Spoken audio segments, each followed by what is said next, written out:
Uno y el universo, una obra de Ernesto Roque Sábato Ferrari. Continuación, el determinismo. La vertiginosa idea de que todo está inexorablemente vinculado y que una nariz diferente de Cleopatra habría producido una vida diferente del señor J.M. Smith, empleado del Banco de Boston, produce en muchas personas una especie de desmoralización. Si eso es cierto, dicen, no vale la pena esforzarse en nada, no dándose cuenta de que si eso es cierto, no hay tal efecto desmoralizador. Esa aparente desmoralización estaba decidida de antemano por las infinitas causas que la precedieron. Una candidez parecida es provocada a veces por la idea de un eterno retorno. Hay personas que creen poder echarse al abandono porque se han convencido de que esta vida y este universo han sucedido exactamente otras veces y han de suceder infinitas veces más. Pero si realmente hay eterno retorno y reproducción idéntica de los ciclos, es claro que ese echarse al abandono no puede ser una novedad.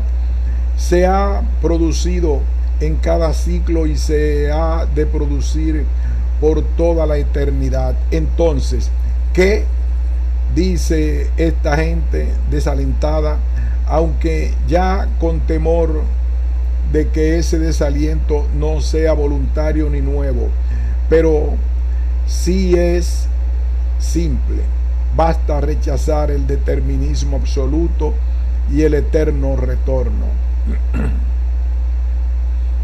Dios. Hay muchos pensadores que sostienen la ineptitud de la metafísica para probar nada. Sea como sea, parece que problemas como el de la existencia de Dios solo tienen cabida en la filosofía. Si esta no sirve, tanto peor para los que no les basta con la fe y sienten la necesidad de probar la existencia o inexistencia de Dios, pero que no se busquen argumentos en la ciencia. La ciencia es totalmente ajena a esta cuestión y la prueba está en que ella se ha pretendido sacar argumentos en favor y en contra de la existencia de Dios. Kepler y Newton se extasiaban ante el orden universal que, según ellos, implicaba la existencia de alguien que lo hubiese establecido. Maupertuis implicaba la existencia de alguien, suponía que el principio de mínima acción de la dinámica era la mejor prueba de una sabiduría divina. Jones piensa que este universo ha sido construido por un Dios matemático, con conocimiento del cálculo tensorial y la teoría de los grupos. Por el otro lado, hay espíritus dispuestos a creer que el desarrollo de la ciencia prueba la inexistencia de Dios. No veo, sin embargo, cómo el descubrimiento de leyes en el terreno de la biología y de la psicología pueden resultar reconfortantes para los que piensan así. Si no he entendido mal, las experiencias de Pavlov demuestran que buena parte del mundo psíquico revela ya una obediencia a leyes estrictas, pero ¿No es la existencia de leyes ineluctables lo que lleva a otros a creer en la existencia de Dios? En realidad, un censo de opiniones mostraría que buena parte de los sabios creen en un principio ordenador. Por mi parte, me parece que la ciencia estricta nada puede probar en este problema. En la medida en que sus hombres pronuncian estas ansiosas afirmaciones, no pertenecen a la ciencia, pertenecen a la teología o a la metafísica que tanto odian. Divulgación. Alguien me pide una explicación de la teoría de Einstein. Con mucho entusiasmo le hablo de tensores y geodésicas tetradimensionales. No he entendido una sola palabra, me dice estupefacto. Reflexiono unos instantes y luego, con menos entusiasmo, le doy una explicación menos técnica, conservando algunas geodésicas, pero haciendo intervenir aviadores y disparos de revólver. Ya entiendo casi todo, me dice mi amigo con bastante alegría, pero hay algo que todavía no entiendo. Esas geodésicas, esas coordenadas. Deprimido, me sumo en una larga concentración mental y termino por abandonar para siempre las geodésicas y las coordenadas. Con verdadera ferocidad me dedico exclusivamente a aviadores que fuman mientras viajan con la velocidad de la luz, jefes de estación que disparan un revólver con la mano derecha y verifican tiempos con un cronómetro que tienen en la mano izquierda, trenes y campanas. Ahora sí, ahora entiendo la relatividad, exclama mi amigo con alegría. Sí, le respondo amargamente, pero ahora no es más la relatividad. Dogmatismo. En todas las épocas de la historia, los enemigos más encarnizados del dogma se han reclutado entre los partidarios de un dogma diferente, quemándose, ahorcándose o crucificándose mutuamente. El auténtico espíritu libre está abierto a todas las posibilidades, incluyendo los dogmas y las supersticiones. Este espíritu debería ser la esencia del pensamiento científico y filosófico, y lógicamente lo es, pero es raro que psicológicamente o históricamente lo alcance a ser. Los hombres de ciencia y los filósofos son hombres de carne y hueso y no están desposeídos de los vicios de los demás mortales. Tienen mayor dominio de la inteligencia y más espíritu crítico, pero es una diferencia de grado, no de esencia. Y así nos encontramos con un hecho curioso. Los siglos XVIII y XIX desencadenaron una especie particularmente peligrosa de dogmatismo, el científico. Es cierto que en nuestro siglo algunos de los más grandes epistemólogos han recomendado la cautela y la modestia, pero el hombre de la calle, impresionado por el desarrollo de la técnica, no ve esos titubeos teóricos y ha adquirido la más singular de las supersticiones, la de la ciencia, que es como decir que ha adquirido la superstición de que no debe ser supersticioso. Era un acontecimiento imprevisible. La ciencia se ha hecho crecientemente poderosa y abstracta, es decir, misteriosa. Para el ciudadano se ha convertido en una especie de magia que respeta tanto más cuanto menos la comprende. Este nuevo esoterismo tiene por dignidades el miedo y el poder, y estas dos fuerzas engendran siempre las supersticiones. En la ciencia hay un elemento eterno y otro mortal. El primero es el método que consiste en observación cuidadosa y razonamiento impecable. La parte mortal es, en cambio, el conocimiento mismo. La teoría de Ptolomeo fue superada por la de Copérnico, esta por la de Einstein, y la de Einstein ha de ser superada por otra más compleja. El desarrollo del pensamiento se hace a menudo a través de estas negaciones dialécticas. Esta mortalidad del conocimiento es lo que hace tan cautelosos a los hombres de ciencia, que nunca son dogmáticos cuando son auténticos. En líneas generales, puede decirse que practican tanto menos el dogmatismo de la ciencia cuanto más a fondo han llegado a ella.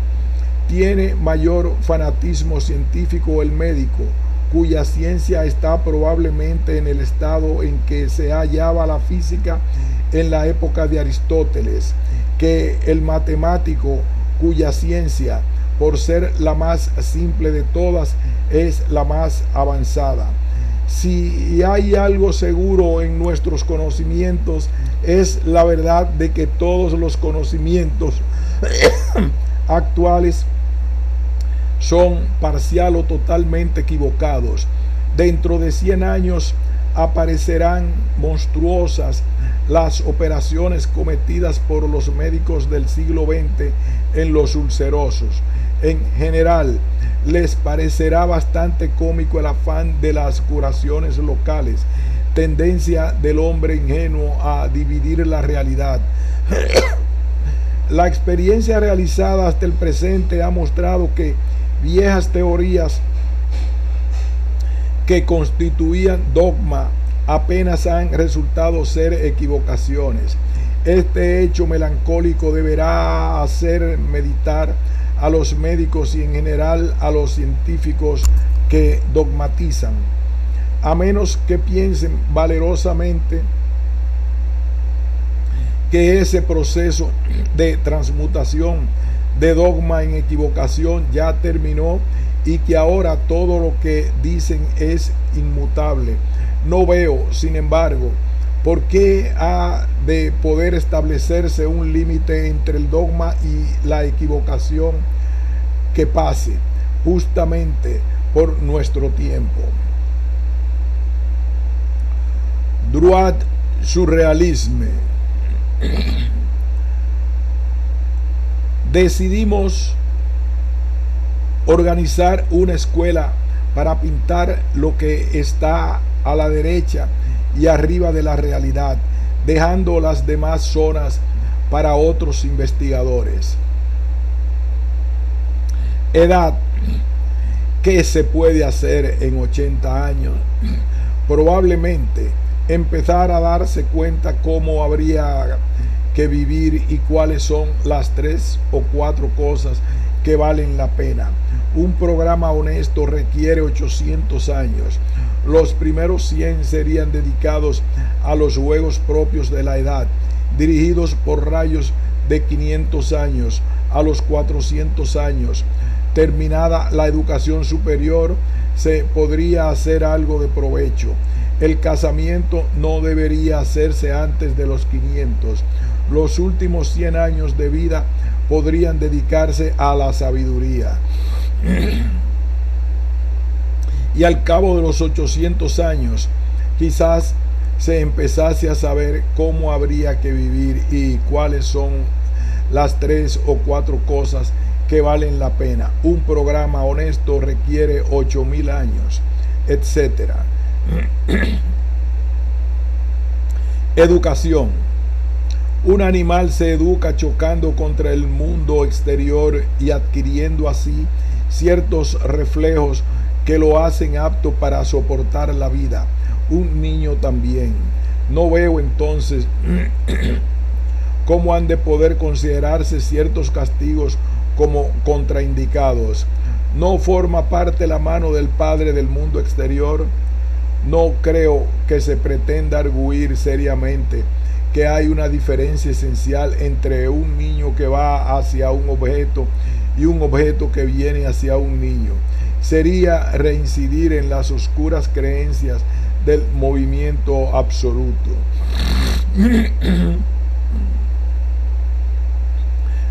Esprit du mesure. Por alguna razón oculta, muchos se empeñan en considerar como franceses a Rabelais, Molière, la Revolución de 1789, Robespierre, Marat, Balzac, el proceso Dreyfus, Monsieur Chauvin, Barba Azul, el Marqués de Sade, Lautréamont, los jansenistas, Victor Hugo, la pelea de Hernani, los chalecos de Gautier, la Marsellesa, León Bloy, Rimbaud, los surrealistas, L.F. Schelling, Napoleón y Paul Claudel. Eterno retorno. El paisaje se repite cada vez que se ha dado una vuelta en la calecita. Desde luego, es necesario que haya un paisaje permanente para que la repetición se pueda realizar. El eterno retorno implica una eternidad, o mejor, un paisaje fuera de tiempo. Como en el Timeo, el tiempo habría sido hecho junto con los cuerpos que giran para dar una imagen móvil de la eternidad. Eterno retornógrafo. Este notable aparato ha sido inventado por el señor Morel, quien ha sido inventado por A. Bioy. Eterno retornógrafo. Este notable aparato ha sido inventado por el señor Morel, quien ha sido inventado por A. Bioy Casares. En la invención de Morel puede leerse la inscripción: una persona o un animal o una cosa es ante mis aparatos como la estación que emite el concierto que ustedes oyen en la radio. Si abren el receptor de ondas olfativas, sentirán el perfume de las diamelas que hay en el pecho de Madeleine sin verla. Abriendo el selector de ondas táctiles, podrán acariciar su cabellera suave e invisible y aprender como ciego a conocer todas las cosas con las manos. Pero si abren el juego de receptores, aparece Madeleine completa, reproducida, idéntica. No deben olvidar que se trata de imágenes extraídas de los espejos con los sonidos, la resistencia al tacto, el sabor, los olores, la temperatura perfectamente sincronizados. Ningún testigo admitirá que son imágenes. Morel ha filmado un grupo de amigos en una isla y ha dejado allí los aparatos proyectores que funcionan con las mareas. Cada vez que el mar sube, los motores se ponen en marcha e interminablemente las mismas escenas se reproducen. Un evadido llega a la isla y observa con estupor escenas incomprensibles repetidas. Se enamora de la mujer fantasma. Descubre el mecanismo, hace un horrible sondaje en aquel universo coexistente. Hay una dimensión irreversible, semipermeable. El evadido puede ver, oír, sentir ese universo de fantasmas, pero estos lo ignoran para siempre, repetidamente.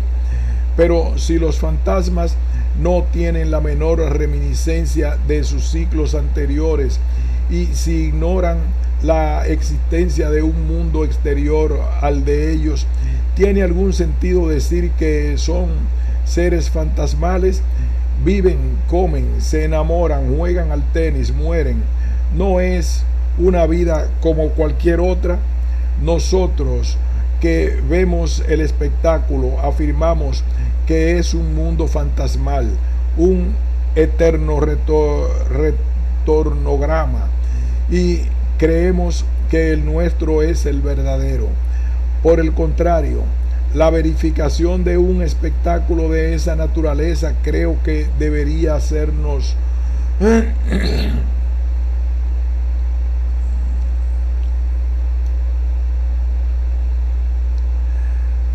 Por el contrario, la verificación de un espectáculo de esa naturaleza creo que debería hacernos dudar de la realidad de nuestro propio universo. Si Morel ha encontrado el procedimiento para crear un mundo que se repite sin cesar, no es posible que el propio Morel, sus fantasmas, el evadido Bioy Casares y todos nosotros estemos repitiendo algún eterno retornograma de algún gran Morel. Expansión del universo. La idea de un universo en expansión fue originada en una memoria del astrónomo holandés W. de Sitter, publicada en 1917, que llevando a sus últimos términos la teoría de Einstein extraía la siguiente conclusión: el tiempo no fluye con la misma rapidez en todas partes. Considerado desde la Tierra, se retarda cada vez más hasta llegar a territorios donde se detiene por completo. En estas remotas regiones del espacio, las cosas no suceden, están. Las conclusiones de Sitter parecerían demasiado fantásticas para corresponder a la realidad, como si la realidad tuviera la obligación de ser aburrida. Había, sin embargo, una forma de poner a prueba la teoría. Si el tiempo transcurre con mayor lentitud, el péndulo de un reloj debe oscilar más lentamente. No hay posibilidad de colocar relojes de péndulo desde la Tierra hasta los confines de nuestro universo, pero tampoco hay necesidad. Los átomos contenidos en cada uno de los astros oscilan como relojes, y el color de la luz que emiten es la expresión de esa rapidez, como el tono de una nota musical es la expresión de la frecuencia con que vibra la cuerda. Y así como la nota se hace más baja cuando el número de vibraciones por segundo de una cuerda se hace menor, el color de la luz se acerca más y más al rojo. Sí es cierto que en las zonas habitadas por remotas nebulosas el tiempo transcurre con mayor lentitud. La luz que nos viene de allá debe estar levemente enrojecida. Los astrónomos Slipher y Humason fotografiaron los espectros de estas nebulosas. Las fotografías revelaron que la luz era más rojiza que la correspondiente a condiciones normales. Las 200 nebulosas examinadas en los observatorios de Monte Wilson y Flagstaff confirmaban la predicción del astrónomo holandés, pero había una variante. El enrojecimiento podía ser causado por un veloz retroceso de las nebulosas, si como el silbato de una locomotora se hace más grave a medida que se aleja. Pero había una variante. El enrojecimiento podía ser causado por un veloz retroceso de las nebulosas, así como el silbato de una locomotora se hace más grave a medida que se aleja. Frente a la hipótesis de la paralización del tiempo, apareció la de la expansión general del universo, la hipótesis de un estallido de la burbuja cósmica. Esta idea propuesta en 1922 por Friedman, desarrollada en 1927 por el abate de Lamaitre y llevada a sus consecuencias más extrañas por Eddington a partir de 1930. De ella, dice el propio Eddington, contiene elementos aparentemente tan increíbles que casi siento indignación de que alguien tenga fe en ella, excepto yo mismo. Ha tenido pocos motivos de indignación. Este misterio tiene una clave, la constante lambda. La primera ley einsteiniana de gravitación afirmaba que el tensor G es nulo, G igual 0, fórmula que, como dice Eddington, tiene el mérito de la brevedad, ya que no el de la claridad. Esta fórmula encontraba dificultades a distancias infinitas, pero siempre hay una forma de resolver las dificultades en el infinito, abolirlo. Un año más tarde, Einstein modificó ligeramente su ecuación para que el espacio se cerrase a grandes distancias y estuviese una dimensión finita. La fórmula modificada fue G igual lambda G, donde aparece por primera vez la misteriosa constante lambda. Einstein emitió esta constante con temor, casi con desconfianza, pero H. Weil la puso en primer plano en su teoría del campo. Sin embargo, la teoría de la relatividad por sí sola se manifestó incapaz de calcular el valor de lambda. Es entonces cuando aparece Eddington con una teoría revolucionaria, guiado por la idea de que la palabra expansión se refiere a algo esencialmente relativo. Atacó el enigma desde un punto de vista nuevo. Cuando decimos que el universo se expande, queremos significar que se agranda con relación a algo de tamaño constante. Por ejemplo, con respecto al metro de París, esta clase de expresiones tiene un valor relativo. Gulliver es un gigante al llegar a Lilliput y se convierte en un enano al llegar a Brobdingnag. Podemos decir que el universo se expande con relación a nuestro planeta y a nuestros cuerpos, pero también podemos afirmar que el universo tiene un tamaño constante y que nuestros cuerpos se están empequeñeciendo rápidamente. Un ser de dimensiones cósmicas en el transcurso de millones de años vería la contracción paulatina de nuestro pequeño sistema planetario. La Tierra describiría una órbita decreciente, nuestros años se acortarían, la vida del hombre se haría más fugaz. Recorremos el escenario de la vida, actores de un drama para beneficio del espectador cósmico. A medida que las escenas se desarrollan, observa que los actores se hacen más pequeños y la acción más rápida. Cuando se levanta el telón en el último acto, los actores enanos se desplazan con el escenario a una velocidad fantástica.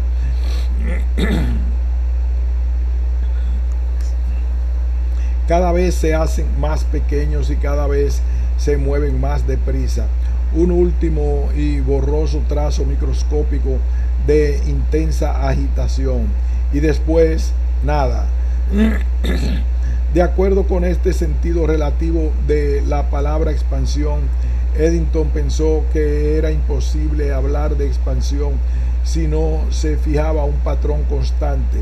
Este patrón era, en definitiva, un átomo. El juego se realizaba así entre los dos extremos, el universo y el átomo. La expansión del universo y la contracción del átomo eran expresiones equivalentes, pero la expansión del universo aparecía regida por la constante lambda y esa constante estaba rodeada de misterio y de temor. ¿Dónde podía estar su secreto? La conclusión era clara: tenía que estar en el átomo, pues era el elemento que había sido olvidado. Eddington pensó que de algún modo debía ser posible explicar la aparición de la constante y hasta calcular su valor juntando las dos teorías, la de Einstein, que se aplicaba al universo, y la cuántica, que se aplicaba al átomo.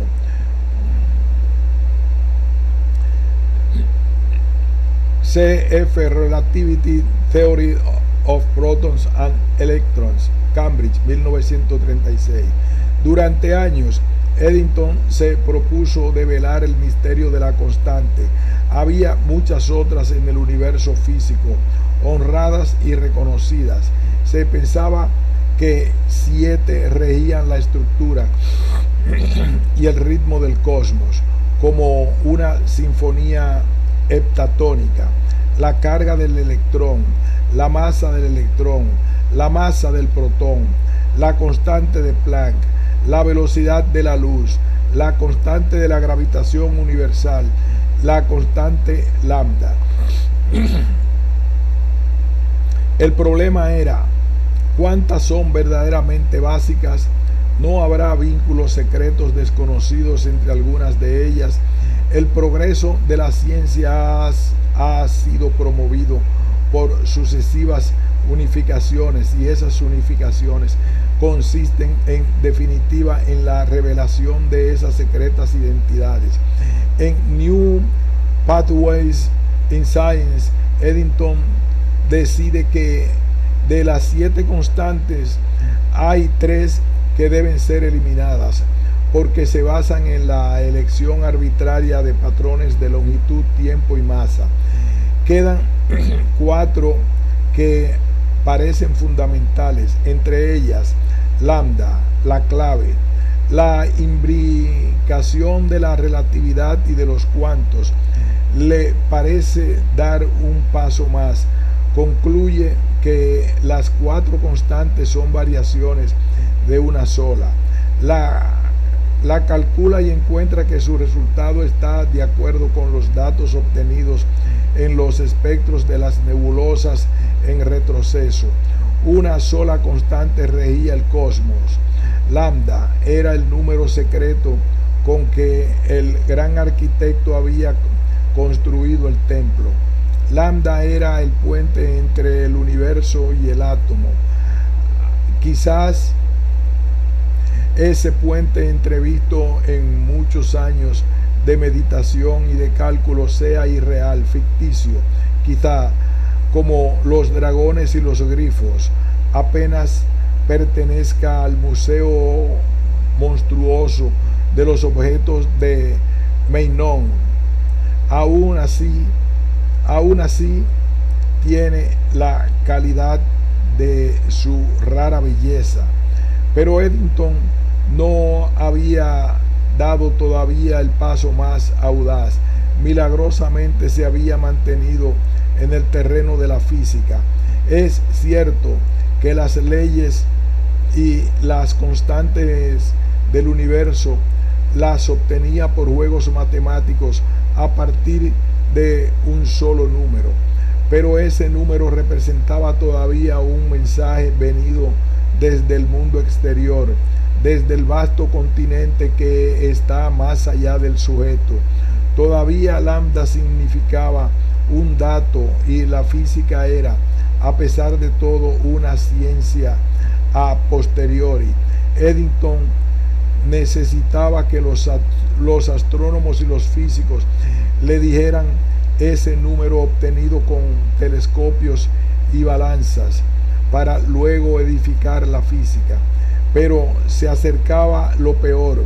Eddington intentaría probar que ese número puede ser calculado volviendo la espalda a la naturaleza e investigando las formas de nuestro conocer. Supongamos que un ictiólogo quiere estudiar los peces del mar. Con ese fin arroja su red al agua y extrae una cantidad de peces diferentes. Repite la operación muchas veces, inspecciona su pesca, la clasifica, procediendo en la forma usual en la ciencia. Generaliza sus resultados en forma de leyes. 1. No hay pez que tenga menos de 5 centímetros de largo. 2. Todos los peces tienen agallas. Estas dos afirmaciones son correctas en lo que se refiere a su pesca y supondrá que seguirán siéndolo cada vez que repita la operación. El reino de los peces es el mundo físico. El ictiólogo es el hombre de ciencia. La red, el aparato cognoscente. Dos espectadores observan al pescador sin decir nada hasta que ha formulado sus leyes. Entonces uno hace el siguiente comentario: usted afirma en su primera ley que no hay peces que tengan menos de 5 centímetros. Creo que esa conclusión es una mera consecuencia de la red que emplea para pescar. El cuadro de la red no es apto para pescar peces más cortos, pero de ahí usted no puede concluir que no hay peces más cortos. El ictiólogo ha escuchado esta manifestación con desprecio, porque pertenece a la nueva clase de hombres de ciencia. Opina que la ciencia debe ocuparse únicamente de lo que se puede observar. Responde: cualquier cosa que no sea pescable con mi red está ipso facto fuera del conocimiento ictiológico y no me interesa. En otras palabras, llamo pez a lo que es capaz de pescar mi red, y no cabe duda de que a esa clase de seres le viene muy bien mi primera ley. Los peces a que usted hace referencia son peces metafísicos, no me competen. Hasta este momento, el físico de laboratorio no verá con alarma las manifestaciones de Eddington. Por el contrario, mirará con simpatía su opinión de que la ciencia debe ser construida con el solo uso de los entes observables, pero desde este momento tendrá excelentes motivos de indignación, pues entra en escena el segundo espectador. He oído su conversación con el otro espectador y me apresuro a manifestarle mi simpatía. Creo, en efecto, ocioso discutir sobre peces no pescables, sobre todo si se trata de ictiología y no de metafísica. Ahora bien, usted establece sus leyes mediante el tradicional método de examinar la pesca. ¿Puedo sugerirle un método más eficaz? No tengo inconveniente, aunque dudo de que exista, responde el ictiólogo con desconfianza. ¿No le parece que podía haber establecido la primera ley con solo examinar la red? ¿No ha observado que el cuadro tiene justamente 5 centímetros? Así es, en efecto. En esas condiciones usted puede afirmar a priori y de una vez por todas que jamás tendrá peces que tengan menos de 5 centímetros. La segunda ley le puede fallar. En otras aguas quizás pesque peces sin agallas, pero la primera, obtenida mediante el examen de la red, no le fallará nunca. Es necesaria y universal. Es la ley por excelencia. La ley de las agallas es apenas una generalización empírica y lo expone a desengaños. Hablando con franqueza, es una ley bastante desagradable y será bueno ver si también puede ser reemplazada por otra del primer tipo. El primer espectador es un metafísico que desprecia la física a causa de sus limitaciones. El segundo es un epistemólogo que cree poder ayudar a la física a causa de sus limitaciones. El método tradicional del examen sistemático de los datos obtenidos por la observación no es el único camino para alcanzar las leyes de la ciencia física. Algunas, al menos, pueden obtenerse escrutando el equipo sensorial e intelectual usado en la observación. Los físicos han rechazado enérgicamente cualquier pretensión de adquirir conocimientos a priori. Sin embargo, en cierto sentido, sostiene Eddington, los dos grandes avances de la física actual han sido el producto de un análisis epistemológico. Por este procedimiento, Einstein probó la imposibilidad de un movimiento absoluto y Heisenberg llegó a su principio de incerteza. Puede chocar la idea de que la inexistencia de movimientos absolutos o cualquier otra característica del mundo físico pueda ser revelada volviendo la espalda al mundo exterior y examinando la estructura del sujeto. Pero es preciso no olvidar que para Eddington el mundo físico no es el mundo exterior, sino el mundo fenoménico. Para él, este mundo es parcialmente objetivo y parcialmente subjetivo, y solamente nos es dado conocer lo que tienen de subjetivo.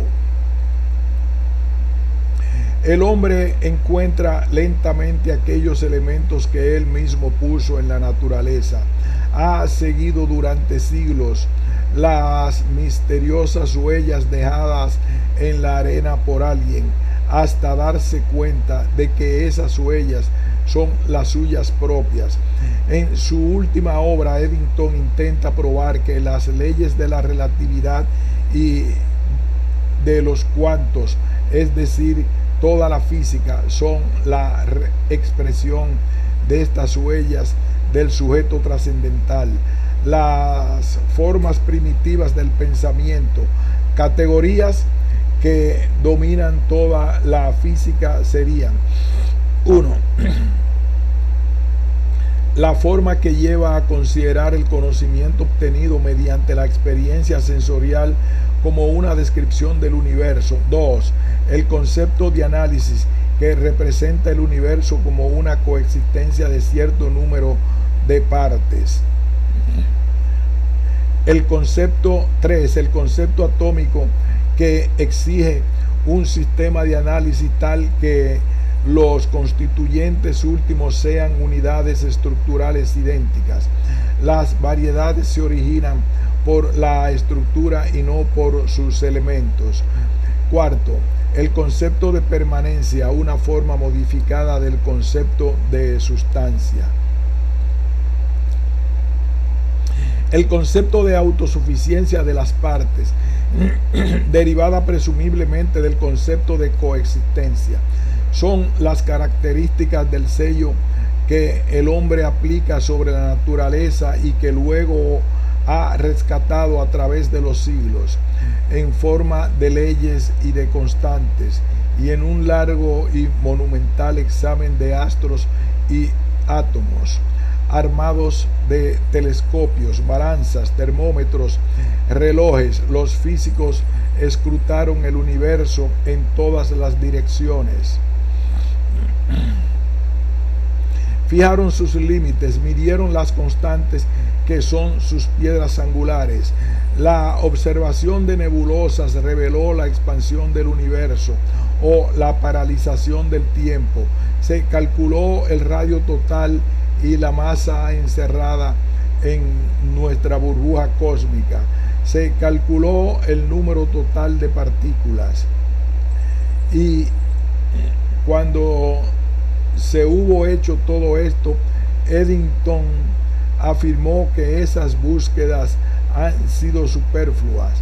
El hombre que con un reflector escrutaba remotas galaxias hacía en realidad un examen de su propio espíritu.